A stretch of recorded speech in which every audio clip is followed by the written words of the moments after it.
Hello guys, good morning, જય Shri Krishna everyone. અને મારી આરાધ્યા તરફથી પણ જય શ્રી કૃષ્ણ.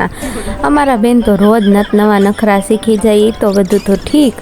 હારે અમને બધાને નવા નાટક શીખડાવી દે. જો બેનને તૈયાર કર્યા પછી ભૂંગળા લઈને અમે તો નીચે વહી ગયા ઘડી ગ્રાઉન્ડમાં. પછી આ ભાઈ જો કેવા ડોનની જેમ પાછા ભૂંગળા ખાય હો. અને અમારા બેની જોઈને એને જો આ બધાને જોઈને રમવાનું એટલું મન થાય છે ને. મમ્મી તું મને ઊભી કર. ટાટિયા તો હાલતા નથી પણ ઢઢો એટલો ને મારી જેટલો, પણ કે મમ્મી તું મને ઊભી કર. અને જો ઊભી થઈને કેવા હાથ ઉલાડીને રમતી હતી. પછી હું ઘરે લઈને વહી આવ્યા. હું તો થાકી ગઈ તેડીને.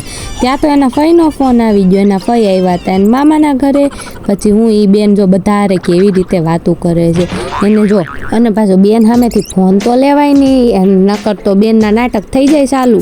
તોય પછી હું ફટાફટ ફોન લઈ લીધો ને પછી મેં થોડાક નાટક સહન કરી લીધા તમારા બધા માટે. હું વિડીયો કેપ્ચર કરવો હોય ને એટલા માટે. પછી હું મમ્મી કે લાવીને મને દૂધ દે ને કઈની વાત કરીને થાકી ગઈ ને પછી જો દૂધ પીને પછી એને મામા હારે રમતી. એના મામા કે રોજ તું મારા ખોળામાં હું છું, આજ તો મને તારા ખોળામાં હુવા જ દે. બેનને જો કેવા નાટક પૂજે છે, ના કેવી પાડી દે પડપડ. અને કેમેરો જોઈને તો કાંઈ રિએક્શન જ ન આપે. કેમેરા તો ગમે ત્યાંથી ચાલુ કરો ભાળી જ જાય એવી નાટકબાજ છે. કાંઈ વાંધો નહીં, તમારા બધા માટે આ પણ અમે સહન કરી લઈ. Thank you for watching this video. કાલે મળી એક નવા મિની વ્લોગ સાથે. ત્યાં સુધી મારી આરાધ્યા તરફથી બાય બાય.